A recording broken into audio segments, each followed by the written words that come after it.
நண்பர்களே, மீண்டும் ஒரு பதிவு. இந்த பதிவில் நம்ம பார்க்க போகிறது ஏற்கனவே ஃபேஸ் ரிவீல் பண்ணுற வீடியோ பற்றி போட்டிருந்தோம் இல்லையா. ஆக்சுவலாக அது வந்து ஃபேஸ் ரிவீலிங்கோட 5வது வீடியோ. ஓகே, 5 வாட்டி வந்துட்டு ஃபேஸ் ரிவீல் பண்ண சொல்லிட்டு எஸ்கேப் ஆகிட்டே இருந்துட்டேன். அது வந்துட்டு ஒரு வாட்டியும் ஒருத்தர் கேட்கும் போதும் வந்துட்டு நான் ஒரு மொக்கையான ஒரு காரணம் சொல்லிட்டு முடிச்சிருவேன். பட் இந்த வாட்டி சொல்லியிருந்த ரீசன் தான் வந்துட்டு ஆக்சுவல் ரீசன். ஏன்னா நான் ரிவீல் பண்ண போகிறது உண்மை தான். Okay, coming soon with below 30 டேஸ்க்குள்ளே வந்துட்டு நீங்கள் என்ன பார்க்குறது நிறைய சான்சஸ் இருக்குது. அண்ட் நான் இப்போ சொல்ல போகிறது ஆக்சுவல் ரீசன்ஸ்.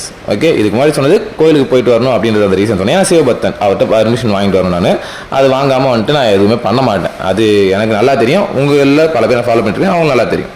ஸோ இப்போ சொல்ல போகிற ரீசன்ஸ் ரொம்ப முக்கியமான ரீசன். நான் ஃபேஸ் ரிவீல் பண்ணாமல் இருக்கிறதுக்கு மிக முக்கிய காரணங்கள் இதெல்லாம். ஓகேவா, நல்லா அப்படிங்க. 3 காரணம் தான், ரொம்ப பெருசாலாம் இல்லை.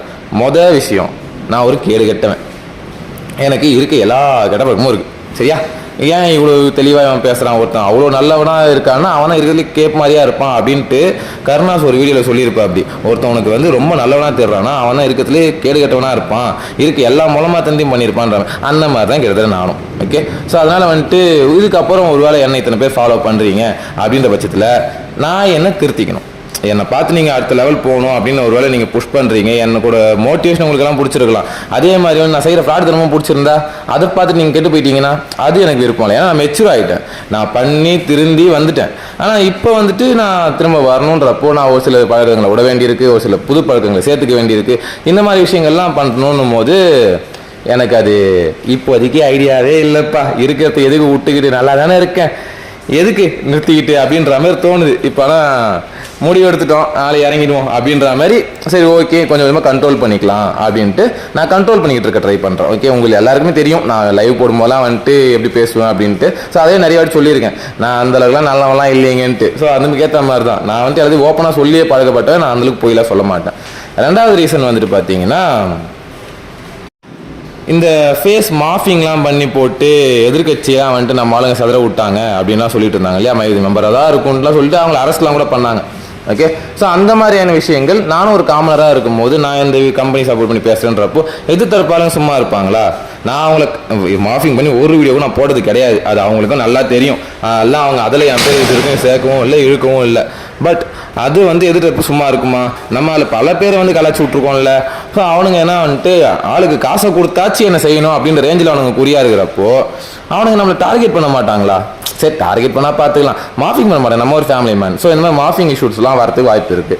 ஸோ அதெல்லாம் வந்துட்டு ஃபேஸ் பண்ண முடியுமா அப்படின்னு யோசிச்சா அவங்களுக்கு ஒரே ஒரு பாயிண்ட் மட்டும்தான். லெஃப்ட்டில் சமந்தா, ரைட்டில் நயன்தாரா, பின்னாடி வந்துட்டு அன்சிகா மோத்வானி. இவங்க 3 பேரும் இதே மாதிரி வச்சு நீங்கள் மாஃபிங் பண்ணுறதா இருந்தால் ஓரளவுக்கு நான் அவங்கள மன்னிச்சு விடுறதுக்கு வாய்ப்பு இருக்குது. அண்ட் நீங்கள் எப்படி தூக்கி ஒரு ஆள் ஜெயிலில் வைக்க முடியுதோ, மாஃபிங் பண்ணுறது தப்பு அப்படின்னு சொல்லிட்டு கம்ப்ளைண்ட் கொடுத்து அவனை பிடிச்சி சைபர் கிரைமில் போட்டு கொடுத்து தூக்கி உள்ளே வைக்க முடியுதோ அதே மாதிரி என்னாலையும் பண்ண முடியும்ன்றத மைண்டில் வச்சுக்கோங்க. ஏன்னா அதுக்கு நம்ம திங்க் பண்ணிட்டுலாம் இருக்கணும்னு அவசியம் இல்லை. சைபர் கிரைமில் ஒரு கம்ப்ளைண்ட் கொடுத்தா போதும், தானாகவே வந்துட்டு அதே ஆளை ட்ராக் பண்ணி தூக்கின்னு வந்து உள்ளே வச்சு கும்முவாங்க. அதுக்கப்புறம் நான் எப்படி மெம்பர்ஸாக இருக்கிறவங்கள எப்படிலாம் வச்சு செஞ்சாங்களோ அதே மாதிரி நானும் சொல்லுவேன், நானும் பேசுவேன். இந்த கம்பெனிக்கு எதிராக பேசுகிறவங்க தான்ப்பா என்ன இந்த மாதிரிலாம் பண்ணினுக்கிறாங்க, இவங்களுக்கு இதில் ஒரு ஆனந்தம் இருக்குன்னு சொல்லிட்டு அதுக்கப்புறம் நான் தம்பட்டம் அடித்து சொல்லுவேன். ஸோ அது 2வது பாயிண்ட். எதுக்கு தேவையில்லாத வம்பு ஆள் நீங்களும் பண்ணாதீங்க, நானும் பண்ண தேவை இருக்காது. ஓகேவா? ஸோ 3வது பாயிண்ட், மிக மிக முக்கியமான பாயிண்ட். இந்த கம்பெனியை பற்றி பேசினவங்களோட வீடியோஸை இல்லை ஃபேஸ் ரிவீல் பண்ணல அப்படின்னு சொல்லிட்டு நீங்கள் கலாச்சிருக்கலாம். ஓகே, இல்லை ஃபேஸே காட்டாமல் பேசுகிறாங்கன்னு சொல்லிட்டு அவன் ஆன்மை இல்லை அப்படி இப்படின்னு சொன்னது, இந்த மாதிரியான விஷயங்கள் எல்லாமே இந்த ஃபேஸ் ரிவீல் பண்ணாமல் பேசிகிட்டு இருக்க யூடியூபர், மூஞ்சை மறைச்சிக்கிட்டு பேசிகிட்டு இருக்க யூடியூபர், மூஞ்சை மறைச்சிட்டு பேசிகிட்டு இருக்க அப்ளைனஸ் அப்படி இப்படின்னு சொல்லிட்டு எல்லாரையும் எல்லாத்துலேயும் அவங்க கலாச்சாலும். அதே மாதிரி இவங்க சில பேரை வந்துட்டு நான் மூஞ்சை வெளியே விட்டுருவேன், அதுக்கப்புறம் ஒரு சிலரை விட்டாலும் நான் வந்து ஒத்துக்கலை, அவங்க அந்தளவுக்கு கூட தைரியம் இல்லை அப்படின்ட்டுலாம் இவங்க சொல்லிக்கிட்டு இருக்கிறது உங்கள் எல்லாருக்குமே தெரியும். ஓகேவா, நல்லா தெரிஞ்சிருக்கும். ஸோ இந்த மாதிரியான விஷயங்கள்லாம் வந்துட்டு என்கிட்ட எடுபடாது. ஒருவேளை நான் ரிவீல் பண்ண முடிவு பண்ணியாச்சு, ஒருவேளை நான் ரிவீல் பண்ணிட்டேன்னா இத்தனை மாதமாக இந்த கம்பெனி சப்போர்ட் பண்ணிட்டு 3 மாதமாக அவங்க வாயிலேருந்து முழுக்க மோட்டோ மாஸ்டர் எங்கே பார்த்தாலும் பேர் எடுத்து சொல்லிட்டு இருக்காங்க. அப்படின்றப்போ நான் ஃபேஸ் ரிவீல் பண்ணதுக்கப்புறம் எனக்கு ஒரு ஃபேஸ் வேல்யூ ஒன்று க்ரியேட் ஆகும் பேர். நான் அதை எக்ஸ்பெக்ட் பண்ணிக்கிட்டு இருக்கேன். நான் ஒரு ஹைப்பை க்ரியேட் பண்ணணும்னு நினச்சேன், அதை பயங்கரமாக அவங்கள வச்சே பண்ணிட்டேன். அது கன்ஃபார்ம். அவங்கள வச்சு நான் பயங்கரமாக பண்ணிட்டேன். இது இல்லாமல் நம்மளுக்கு நிறைய நண்பர்கள் யூடியூப்ல சப்போர்ட் பண்ணுறாங்க. ஸோ அவங்கள வச்சும் நம்ம ஓரளவுக்கு ஹைப் கிரியேட் பண்ணியாச்சு. இன்க்ளூடிங் கடைசியாக போட்டு தமிழ் ஏடிஎம் சேனல் உட்பட எல்லாருமே சேர்த்து தான். நான் அவங்களுக்கு கோவமெல்லாம் இல்லை. அந்த பிரதருக்கு வந்துட்டு ஓகே நீங்கள் ஏதோ ட்ரை பண்ணீங்க, ஓகே நடந்துச்சு, நான் கன்ஃபார்ம் ரிவீல் பண்ணுறேன் ப்ரோ, அவ்வளோதான் சொல்ல முடியும். அண்ட் நான் ஃபேஸ் ரிவீல் பண்ணிட்டா நான் எந்த அளவுக்கு நம்பிக்கையை முகம் காட்டாத யூடியூபர்னு சொல்லிட்டு நான் கொடுத்த நம்பிக்கை நீங்கள் உடச்சிருந்தீங்கன்னா, நான் ஃபேஸ் ரிவீல் பண்ணதுக்கு அப்புறம் நான் கொடுத்த நம்பிக்கை 100 மடங்காக அவங்களுக்கு போய் சேரும். இவன் மூஞ்சை காட்டான், இவன் எங்கேயும் ஓட மாட்டான், இவன் மூஞ்சை காட்டான், இவன் எங்கேயும் ஓட முடியாது, இவன் எங்கே போனாலும் நான் அவங்கள பிடிச்சிருவோம் அப்படின்ற அளவுக்கு இருந்தாலும், திரும்ப இவன் ஏன் மூஞ்சை காட்டினா, இவனுக்கு நம்பிக்கை இல்லாமையா, இவனுக்கு எது தெரிஞ்சிருக்குல்ல, இவனுக்கு எதுவுமே தெரியாமையா அவ்வளோ தைரியமா இவனுக்கு, மூடிட்டு போகிற கம்பெனிக்காக ஒருத்தன் வந்து மூஞ்சை காட்டி இவ்வளோ தூரம் உயிரை கொடுத்து வருவானா அப்படின்ற எண்ணங்கள்லாம் மக்கள் மனசில் ஓட ஆரம்பிக்கும். அதுக்கடுத்து எப்படி இருந்தாலும் வந்துட்டு இப்போ ஒரு 18,000 சப்ஸ்கிரைபர் வச்சிருக்க ஒரு சேனலும் 20,000 மேலே சப்ஸ்கிரைபர் வச்சிருக்க நம்ம வினோத் அஃபிஷியல் சேனலும், அதை தாண்டி இருக்கக்கூடிய சில சின்ன சின்ன சேனல்களும், மோகன் தனுஷ் ப்ரோவாக இருக்கட்டும், இல்லை கேடிவியில் வராது நம்மளுது, ஓகே எம்எச்ஐ ப்ரோவாக இருக்கட்டும், இந்த மாதிரி எல்லா சேனலும் ஸ்ரீதர் சேனல்லேருந்து எல்லாத்துலேயும் வந்துட்டு நம்ம ஃபேஸ் ரிவீல் பண்ணதுக்கப்புறம் நம்ம அவங்க எல்லாருக்கும் லைவ் போவோம்.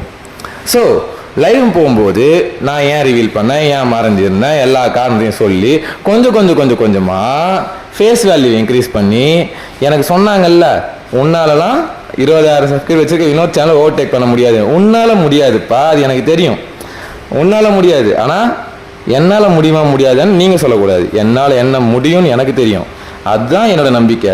நான் உன்னை நம்பி இங்கே சேனல் ஓப்பன் பண்ணல, உன்னை எதிர்த்து ஓப்பன் பண்ணேன், மறந்துடக்கூடாது. முதல் சேனலில் பிளாக் பண்ணோன்னே அவன் ஓடுருவான்னு நினச்சிங்கல்ல, அதுதான் நீங்கள் எனக்கு கொடுத்த ஊண்டுகோல். நீ உன்னால் முடிக்க முடியாதுடா, உன்னால் பண்ண முடியாதுடான்னு சொல்லிட்டு முடிச்சு காட்டுறவன்னா எப்போவுமே இந்த மாஸ்டர், ஐ மீன் கௌதமுக்கு முடியாதுன்ற வார்த்தை பிடிக்காது, ஓகேவா? ஸோ என் சப்ஸ்கிரைபருக்கு நீங்களும் வந்துட்டு அதே மைண்ட் செட்டோடு இருங்க. முடியாதுன்னு உங்களை எவனா சொன்னான்னா அதை முடிகிற வரைக்கும் தூங்கக்கூடாது. அதுக்கான மைண்ட் செட்டோட ஸ்ட்ராங்காக இருங்க, போல்டாக இருங்க. நான் கூடிய சீக்கிரம் ரிவீல் பண்ணுறேன். அது வரைக்கும் திரும்ப அந்த கதையை கேட்காம இருந்தீங்கன்னா ரொம்ப நல்லா இருக்கும்னு நினைக்கிறேன். ஏன்னா திரும்ப இதே டாப்பிக்கை வச்சு இது ஓன் கண்டென்ட் தான், இதனால் திரும்ப இதை வச்சு பேசல எனக்கு விருப்பம் இல்லை. நான் ரிவீல் பண்ணுறதுக்கு வெயிட் பண்ண மாட்டீங்களா? இவ்வளோ நாள் வெயிட் பண்ணிட்டீங்கன்னு ஒரு மாதம், அது வரைக்கும் வெயிட் பண்ணிட்டீங்கன்னா நல்லா இருக்கும்ல. ஏன்னா அப்கமிங்கில் நான் சொல்கிற அந்த டேட்டு வந்துட்டு ஒரு முக்கியமான டேட். எனக்கு உலகத்தில் நாசமாக போன ஒருத்தன் பிறந்த நாள் நான் தான். அந்த டேட்டில் வந்து நான் ரிவீல் பண்ணுறேன், சரிங்களா? ஸோ அந்த டேட் வந்துட்டு ஒரு சிலருக்கு தெரியும், மிச்ச பேர்லாம் வந்துட்டு தெரியாமல் இருக்கிறது நல்லது. ஏற்கனவே சொல்லியிருப்பேன் லைவில் கூட, இதனால் வெயிட் பண்ணுங்கள், நான் ரிவீல் பண்ணுறேன். போயிட்டு வரேன் மக்களே. அண்டு வேறு ஏதாவது முக்கியமான அப்டேட் வந்ததுன்னா நான் சொல்கிறேன். அப்டேட்டே இல்லாமல் இந்த கம்பெனி மேலே எனக்கு நம்பிக்கை இருக்குதுன்னு சொல்லிட்டு நம்பிக்கை கொடுக்கணுன்னா என் மூஞ்சை காட்டினா போதுன்றது தான் இந்த இடத்துல நான் சொல்கிற கருத்து. அதுக்கு ஃப்ரீ ப்ரமோஷன் பண்ணுறதுக்கு 1000 பேர் இருக்காங்க. முக்கியமாக முதல் 10 பேர் நம்மளுக்கு தெரியாத ஆளுங்களா, எல்லாம் நம்மளுக்கு தெரிஞ்ச ஆளுங்க தான். ஸோ எப்படி இருந்தாலும் நம்மளுக்கு ஃப்ரீ ப்ரமோஷன் தானாகவே வந்துடும். ஓகே, நான் ஃபேஸ் ரிவீல் பண்ணுறேன் அப்படின்றப்போ நம்மளுக்கு தானாகவே அந்த ஃப்ரீ ப்ரமோஷனை கொடுக்கறதுக்கு இருக்காங்க. நம்மளை பற்றி 10 வீடியோ 20 வீடியோ போட்டு ஃபேஸ் வேல்யூ இன்க்ரீஸ் பண்ணது இல்லாமல் தம்ப்நெயில்ல நம்ம ஃபோட்டோவை போட்டு ரீச் பண்ணி விடுறதுக்கு அவங்க எல்லாருக்கும் நான் இப்பயே நன்றி சொல்லிக்கிறேன். கூடிய சீக்கிரம் உங்கள் எல்லாரையும் நான் சந்திக்கிறேன். சந்திக்கும் வரை ஏற்கனவே சந்திச்சுன்னு தான் இருக்கும், மூஞ்சை பார்த்து பேசல. ஸோ அதுக்காக மூஞ்சை பார்த்து பேசுறதுக்கும் கொஞ்சம் வெயிட் பண்ணுங்கள். I will be back soon, ஓகேவா? எங்கேயும் போகல, இங்கே தான் இருக்கேன். இருந்தாலும் பவர் கம்பேக் கொடுப்போம், பவர் பிளே ஆடுவோம். அப்படி ஆட்டம் ஆடும்போது ஆட்டமே வேறு லெவலில் இருக்கும். சரி மக்களே, மீண்டும் சந்திப்போம். நான் இதில் சொன்னதில் வந்து எதாவது தப்பாக இருந்ததுன்னா சொல்லுங்கள், அதுக்கேற்ற மாதிரி திருத்திக்கிட்டு உள்ளே இறங்க ட்ரை பண்ணுவோம். அப்புறம் திரும்பவும் சொல்லிக்கிறேன், கொஞ்சம் சுமாராக தான் இருப்பேன், ஓகேவா? அதனால் பொறிக்கு பையன் மாதிரி தான் இருக்கும். என்னை எக்ஸாம்பிளாக எடுத்துக்காதீங்க யாரும். போயிட்டு வரேன்.